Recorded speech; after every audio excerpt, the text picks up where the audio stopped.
ఏంటంటే మనం ethical hackers అంటారు. హ్యాకింగ్‌లో ఎక్స్‌పీరియన్స్ ఉన్నటువంటి వాళ్ళని ఎథికల్ హ్యాకర్. మీరు ఇప్పుడు గూగులు లేకపోతే పెద్ద పెద్ద సంస్థలోళ్ళు ఏం చేస్తారంటే ఒక్కోసారి ఛాలెంజ్‌లు విసురుతారు. మాది బగ్‌ని వెతకండి మీరు. ఇన్ని కోట్లు డబ్బులిస్తాం. లేకపోతే మీకింత భారీ ప్యాకేజ్ ఇస్తామని. వాటిని హ్యాక్ చేసి చూపెడితే వాళ్ళకి బోలెడంత ప్రయోజనాలు చేకూర్చినయి ఉన్నాయి. ఎందుకని?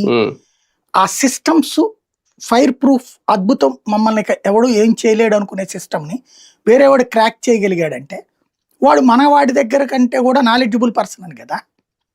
అవును. అంతే. వాళ్ళకి ఆ విధమైన గౌరవాలు సాఫ్ట్‌వేర్ కంపెనీలు ఇస్తున్నాయి. నేను ఆ ఉద్దేశంతోనే చెప్పా రవి విషయం. యెస్. అవును. ఎందుకంటే మనకి ఇవాళ చైనా, మీరు అరెస్ట్ పాకిస్తాన్ అయిన రెండో రోజే రేజ్ చేశారు ఆ పాయింట్. నాకు అవును. బాగా గుర్తు. రెండో రోజే మీ టైటిల్స్ కొట్టినప్పుడే నేను అనుకున్నా ఏంటి నిజమే కదా అన్నట్టుగా. నాకు బాగా గుర్తు. అందుకే చెప్తున్నాను అది. అదే రైట్. చైనా, పాకిస్తాన్ లాంటి దేశాలతో పాటు అమెరికా, యూరోప్ దేశాలకు కూడా ప్రతి దేశానికి వాళ్ళ సైబర్ సైన్యం ఉన్నారు. అవును. అవును. వాళ్ళు చేసే పనేంటి? శత్రు దేశపు యొక్క రహస్యాలు లాగటం, శత్రు దేశాన్ని కకావికలం చేయటం. అవును. నేను మొన్న చెప్పా, నాకు ఎందుకో అంటే కొన్ని మన వర్క్ ఎక్స్పీరియన్స్ ద్వారా ఒక Yes. ఐడియా వచ్చేది. అంతే.